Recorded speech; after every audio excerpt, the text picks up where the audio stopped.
Hardly exam आ रहे हैं, pre board है, ऐसे हमारे बोर्ड देते हैं। तो इसमें कोई हमें ऐसा सीक्रेट बताइए कि हमारा स्कोर 90 प्लस हो। देखो, अगर 90 प्लस नंबर लेकर आने हैं आपको और वो भी कम समय में, तो उसके लिए मेरे पास एक बिल्कुल सीक्रेट मेथड है। और ये मेथड ऐसा है कि हर टॉपर, कोई भी टॉपर आज तक जो बने हैं वो सब इस फॉर्मूला को अप्लाई करते हैं। अब आपके मन में चल रहा होगा कि भैया ऐसा कौन सा फॉर्मूला है जो हर टॉपर तैयारी करता है, इस तरह मतलब कि इस फॉर्मूले का सब उपयोग करते हैं और टॉपर बन जाते हैं। तुम्हारे भी मन में आ रहा होगा कि भैया हमें भी बता दो ऐसा कोई, हमें भी अच्छे नंबर लेकर आने हैं। पहला रूल, सबसे पहली बात ये अपने मन में आप बोल लीजिए कि देखो, अगर आपको टॉपर बनना है, आपको 95 स्कोर करना है, आपको बहुत अच्छा स्कोर करना है, तो उसके लिए पहले ये पता होना जरूरी है कि जो पेपर तुम देने वाले हो वो पेपर आता कैसा है, उस पेपर में क्वेश्चंस कैसे बनते हैं, उस पेपर में कितने प्रकार के क्वेश्चंस बन सकते हैं, पेपर में टोटल नंबर ऑफ क्वेश्चंस कितने होते हैं, उस पेपर के भाषा कैसी होती है। ये सभी बातें बहुत छोटी छोटी हैं। हो सकता है कि सर आपने सर अभी तो बात हमें पता है, लेकिन आपने इस पर एनालिसिस नहीं किया। आपको एक शब्द बोल रहा हूं मैं, सही से बताना ईमानदारी से कि इतना समय हो गया, क्या आपने 2023 का या 2022 का अभी तक पेपर सॉल्व किया है क्या? नहीं किया ना? तो तुमको ये वाली बात कैसे पता चल जाएगी कि 2024 में पेपर कैसा आएगा? तुम्हें तो यही आइडिया नहीं है अभी तक कि 2023 में पेपर कैसा आया था। जब तुमको ये पता होगा कि 2023 में 2022 में इस तरीके के प्रश्न आए थे, इस यूनिट में से इतने प्रश्न बने थे, कौन से यूनिट में से ज्यादा प्रश्न आए थे, कौन से यूनिट में से कम क्वेश्चन आए थे, कौन सा ऐसा है जिसमें सबसे ज्यादा क्वेश्चन बनते हैं, कौन सा ऐसा जिसमें कम क्वेश्चन बनते हैं, इसका एनालिसिस कहां से लाओगे? तुम तो पढ़े जा रहे हो, तुम्हें तो कुछ आइडिया ही नहीं है अभी तक क्या हमें किस पर ज्यादा ध्यान देना है, किस पर कम ध्यान देना है। हो सकता है कि तुम ऐसे प्रश्नों को ज्यादा याद करते हो जो तो भाई आई नहीं रहे पेपर में, और जो आ रहे हैं वो तुमने देखे नहीं अभी तक कि कैसे प्रश्न पूछे जा रहे हैं पेपर में।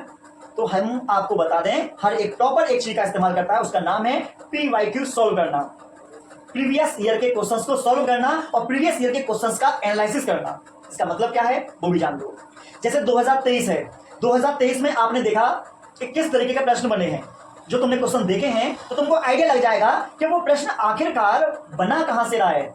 अगर वो प्रश्न बना रहा है तो थ्योरी किस लेवल की है, लेंथी क्वेश्चन ज्यादा है या शॉर्ट क्वेश्चन है, लॉजिकल क्वेश्चन है या डायरेक्ट क्वेश्चन ज्यादा आ रहे हैं, इन सभी चीजों का आइडिया तुम्हारे दिमाग में लग जाएगा और उसी तरीके से प्रश्नों को आप याद करेंगे। मान लो आपने 50 क्वेश्चन याद कर लिए और उस 50 क्वेश्चन में से आपके पेपर में 45 क्वेश्चन भी नहीं आते, तो 5 क्वेश्चनों को याद करोगे। अगर आपने प्रीवियस ईयर के क्वेश्चंस को सॉल्व कर रखा है तो आपको पता चल जाएगा कि कौन से चैप्टर में से कौन से प्रश्न ज्यादा आते हैं, कैसे प्रश्न ज्यादा आते हैं। आप उसी तरीके की तैयारी करोगे। जब उसी तरीके की तैयारी करोगे तो उसी तरीके का आपका यूपी बोर्ड एग्जाम में आएगा, आपके नंबर अपने आप आ जाएंगे। दिमाग की बत्ती जली या नहीं? जल्दी। पहले आपको यही अपना मन को प्रीवियस ईयर की तरफ लेके जाना है कि हमें क्या याद करना है, कितना याद करना है, कौन सा हाई स्कोर वाले चैप्टर हैं, इन सब चीजों को देखना होगा। प्लस आपको बता दें, पेपर तुमने सुना होगा, सुना है कि कोई बोलता है कि भैया हमारा पेपर तो बहुत टफ आया था, सुना होगा? सुना है। पेपर टफ की परिभाषा क्या है, सच बताओ तुम। जब पेपर टफ आया, पेपर कठिन है, तो कठिन की परिभाषा क्या है? जो क्वेश्चन सॉल्व ना कर पाए उसे कठिन बोलते हैं। जो क्वेश्चन सॉल्व ना कर पाए उसे कठिन बोलते हैं। वास्तव में नहीं, जो प्रश्न हमको नहीं आता, जो प्रश्न हमको नहीं आता वो पेपर में आ गया, वो कठिन है। अगर हमने कठिन वाले क्या कर रखे हैं, याद कर रखे हैं, समझ रखे हैं, हार्ड याद कर रखे हैं, याद प्रैक्टिस कर रखे हैं, और मान लो पेपर में आ गए तो हमारे लिए तो इजी हुए ना। तो हार्ड और इजी की बस एक ही परिभाषा है, हमको आता है तो इजी, नहीं आता तो कठिन। वास्तव में नहीं, तो आपको क्या काम करना होगा, ज्यादा से ज्यादा प्रीवियस ईयर के क्वेश्चंस को सॉल्व करना। फिर उसके बाद में आप मॉडल वगैरह देखते हो, मॉडल के पीछे क्वेश्चंस दे रखे होते हैं, उनको सॉल्व करना। वास्तव में नहीं, और जब आपके पास मान लो कम समय आपके पास, आप मान लो कहीं पर भी पढ़ते होंगे, ठीक है ना, तो आपको बता दें, जब आप मॉडल खरीद कर लेकर आते हो तो मॉडल के अंदर चेक करके देखना एनसीईआरटी एक्सरसाइज, एनसीईआरटी एग्जाम्पलर, ये लिखे रहते हैं। अगर आप ये चाहते हो कि भैया हमारे पास कम समय है, 3-4 महीने का समय, 3-4 महीने में कुछ ऐसी तरीका बता दो कि हम खुद ही मॉडल पढ़ लें और उसमें से अच्छा नंबर ले आए, एनसीईआरटी एक्सरसाइज, एनसीईआरटी एग्जाम्पलर, और 2019 से लेकर 2023 के बीच में जो जो क्वेश्चन आ चुके हैं आप उनकी प्रैक्टिस करना शुरू करो। डेली 2 घंटे पढ़ना शुरू करो फिजिक्स, केमिस्ट्री, बायोलॉजी को। 101% मैं ठोक करके रहा हूं, 90 प्लस का स्कोर होगा आपका। बस में नहीं, तो आज से आपको क्या काम करना है, एनसीईआरटी के क्वेश्चनों को आप सोल्व करेंगे। बस में नहीं, ये बहुत जरूरी है, क्योंकि हमको आपको बता दें पेपर एनसीईआरटी से बनता है, तो हम एनसीईआरटी को याद करेंगे तो हम पेपर अच्छा दे पाएंगे। पेपर बनता है एनसीईआरटी में से और हमने कुछ और ही पढ़ रखा है, पेपर कहाँ से होगा फिर? हाँ तो वही वाली बात हुई ना, हम पढ़ तो रहे हैं पर ये नहीं पता कहाँ पढ़ रहे हैं। गुड। हमें क्या पढ़ना है, क्या नहीं पढ़ना, कितना पढ़ना है, कैसे पढ़ना है, बस में नहीं, हमें सब चीजों का आकलन पता होना चाहिए, सब चीजों के बारे में जानकारी पता होनी चाहिए।